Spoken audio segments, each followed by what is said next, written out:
कक्षा 8 काव्य 3 मत बांटो इंसान को।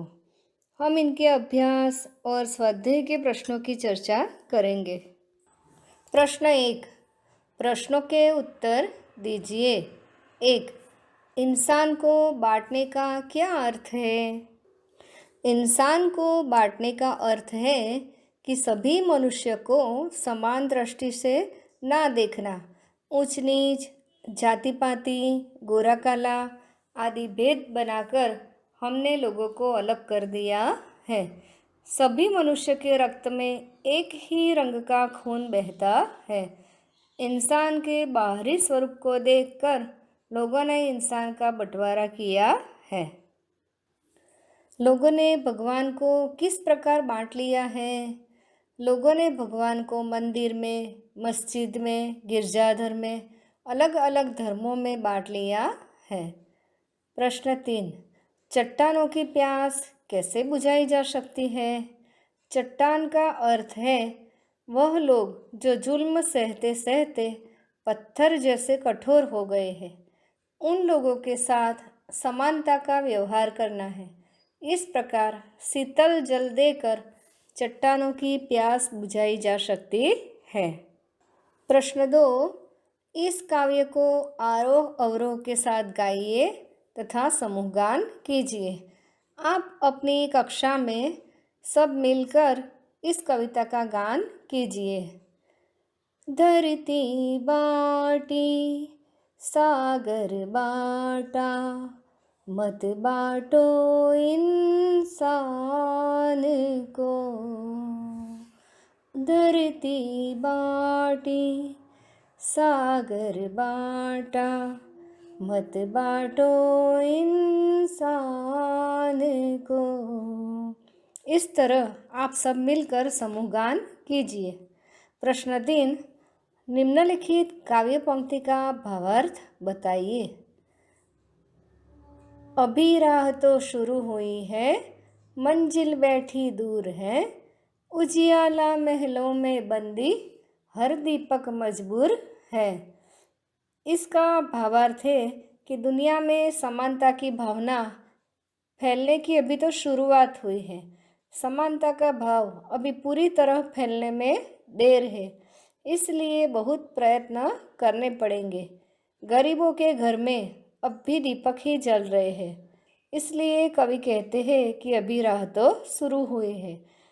काव्य पंक्ति द्वारा कवि कहते हैं कि अभी गरीब और अमीर दोनों में अभी बहुत अंतर है। गरीबों की झोपड़ी में अभी दिए जलते हैं, जबकि महलों में यानी अमीरों के घर में बिजली आ गई है। स्वाध्याय। प्रश्न 1, प्रश्नों के उत्तर लिखिए।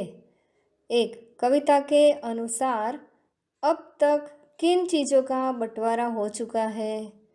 कविता के अनुसार अब तक मंदिर, मस्जिद, गिरजाघर आदि के रूप में भगवान का बंटवारा हो चुका है। इस तरह विभिन्न धर्मों में बंटवारा हो चुका है। भिन्न भिन्न देशों में धरती, सागर बांट लिए गए हैं। 2, किसकी मुस्कान को कोई रौंद नहीं पाएगा? सभी जगह समानता का भाव फैलने पर लोगों में परस्पर अपनापन और खुशी होगी। तब कोई किसी पर जुल्म कर उसकी मुस्कान को रौंद नहीं पाएगा, नष्ट नहीं करेगा। हरी भरी धरती को कौन सी परिस्थितियाँ रेगिस्तान में बदल सकती है? अकाल और भूकंप के तेज झटके धरती की हरियाली नष्ट कर सकते हैं।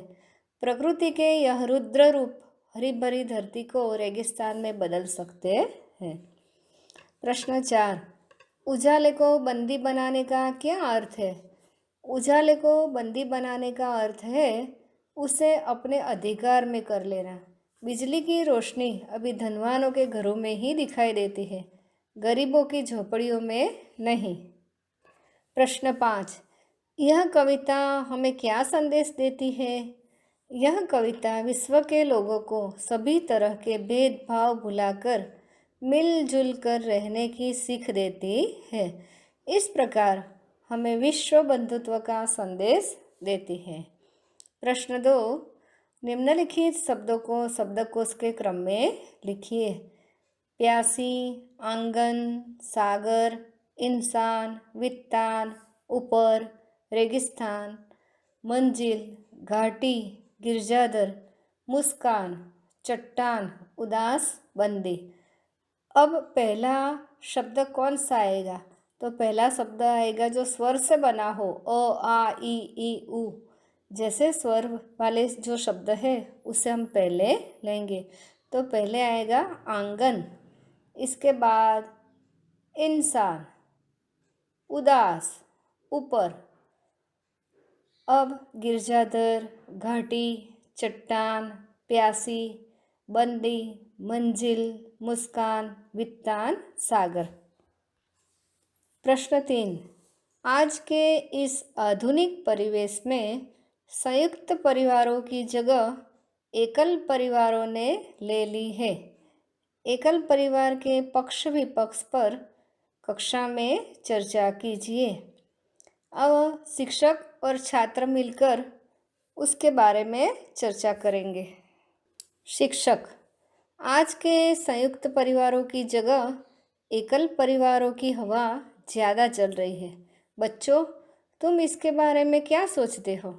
मोनाली, गुरुजी, हमें दादा दादी, चाचा चाची के साथ मिलकर रहना चाहिए ताकि उन सब का प्रेम हम सबको मिल सके और परिवार में खुशी बनी रहे। हर्ष, गुरुजी, हमारे पड़ोस में संयुक्त परिवार है। कोई बीमार होकर अस्पताल जाता है तो उसके घर के सभी सदस्य उसकी देखभाल करते हैं, जबकि एकल परिवार में यह नहीं होता। कौन किसकी सेवा करता? ईशाया, गुरुजी, हमारा परिवार एकल परिवार है। पिताजी, माँ, दीदी, मैं, बस यह 4 ही हमारे परिवार के सदस्य हैं। घर में बड़े शांति रहती है। गुरुजी, संयुक्त परिवार में सहयोग की जो सुविधा होती है वह एकल परिवार में संभव नहीं है, परंतु परिवार की शांति और आर्थिक दृष्टि से समय की मांग एकल परिवार की है। इस प्रश्न से हम यह सोच सकते हैं कि जो नौकरी धंधे के लिए बाहर रहते हैं वो सब एकल परिवार में रहते हैं। प्रश्न 4, अपूर्ण काव्य को पूर्ण कीजिए। रात होने पर मैं निकलता, सबको देता हूँ शीतलता। इन 2 पंक्तियों से हमें सोचना है कि ये किसके बारे में लिखी गई है। तो हम सोचेंगे यह तो चंद्रमा के ऊपर से है, तो इस काव्य को हम चंद्रमा के ऊपर से आगे बढ़ाएंगे। बच्चे मुझे मामा कहते हैं, हर बालक है मेरा भांजा। हर पूनम को मैं गोल दिखता हूँ, मैं तारों का राजा हूँ। इस काव्य में हमने स्वाध्याय और अभ्यास के प्रश्नों की चर्चा की। आप इस चैनल में नए हो तो और वीडियो देखने के लिए इसे सब्सक्राइब और लाइक कीजिए। नमस्ते बाल दोस्तों।